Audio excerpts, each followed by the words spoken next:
ಶಿಕ್ಷಣ ಸಚಿವ ಮಧು ಬಂಗಾರಪ್ಪ ಮತ್ತು ಶಾಸಕ ಚನ್ನಬಸಪ್ಪ ಇಬ್ಬರು ಒಂದೇ ವೇದಿಕೆಯಲ್ಲಿ ಪರಸ್ಪರ ಮುಖಾಮುಖಿ ಆಗ್ತಾರೆ. ಆ ಸಂದರ್ಭದಲ್ಲಿ ಶಿಕ್ಷಣ ಸಚಿವ ಮಧು ಬಂಗಾರಪ್ಪ ಶೇಕ್ ಹ್ಯಾಂಡ್ ಮಾಡೋದಕ್ಕೆ ಕೈ ಮುಂದೆ ಚಾಚ್ತಾರೆ. ಆದರೆ ಚನ್ನಬಸಪ್ಪ ಶಾಸಕರು ಕೈ ಶೇಕ್ ಹ್ಯಾಂಡ್ ಕೊಡೋದಕ್ಕೆ ಮುಂದೆ ಚಾಚಿದ್ರೂ ಕೂಡ ಶೇಕ್ ಹ್ಯಾಂಡ್ ಕೊಡೋದಿಲ್ಲ.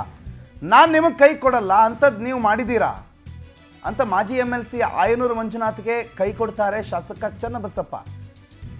ನಮ್ದು ನಿಮ್ದು ಇರಲಿ, ದೊಡ್ಡವ್ರು ಯಾಕೆ ಅಂತ ಚನ್ನಬಸಪ್ಪ, ದೊಡ್ಡವರಿಗೆ ಯಾಕೆ ಕೈ ಕೊಡೋದು ಅಂತ ಆಯನೂರು ಮಂಜುನಾಥ್ ಹೇಳ್ತಾರೆ. ಮಧು ಬಂಗಾರಪ್ಪ ಮತ್ತೆ ಕೈ ಕೊಟ್ಟಾಗ ಶೇಕ್ ಹ್ಯಾಂಡ್ ಮಾಡ್ತಾರೆ ಶಾಸಕರು.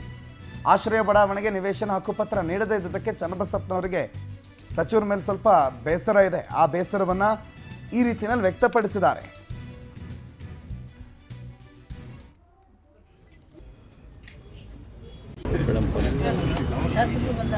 ಅಧ್ಯಕ್ಷರ ಆಯ್ತಾ?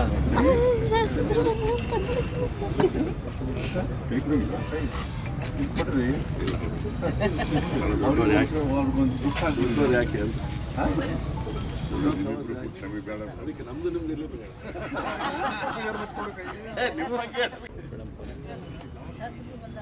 ಅಧ್ಯಕ್ಷರ ಆಯ್ತಾ?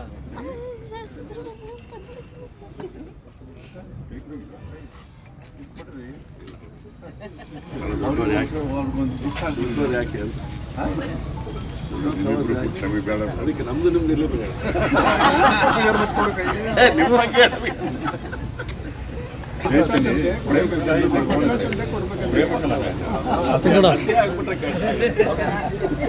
ಎಲ್ಲ ಮಂಜಾಣನ್ ಕೊಟ್ಟ ಮೇಲೆ ಇವ್ರು ಕೊಡ್ಬೋದು.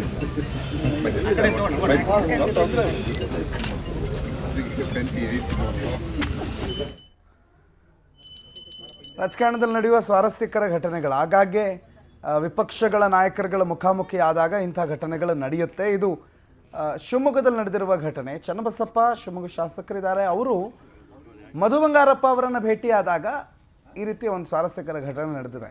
ಏನೋ ಬೇಸರ ಇದೆಯಂತೆ, ಆ ಬೇಸರಕ್ಕೆ ಅವ್ರ ರೀತಿ ಮಾಡಿದ್ರು ಅಂತ ಒಂದು ಹಾಸ್ಯದ ಸನ್ನಿವೇಶ. ಅಲ್ಲ, ಸ್ವಲ್ಪ ನಗೆ ಹೊನ್ನಲ್ಲಿ ಇದ್ದರು. ಆದರೆ ಶಾಸಕರು ಚನ್ನಬಸಪ್ಪನವರ ಆ ನೋವಿದೆಯಲ್ಲ, ಶೇಕ್ ಹ್ಯಾಂಡ್ ಕೊಡಲಿಲ್ಲ ಇದೆಯಲ್ಲ, ಅದು ಇಂಟೆನ್ಷನಲಿ ಅಂತಲೇ ಕಾಣ್ತಾ ಇದೆ.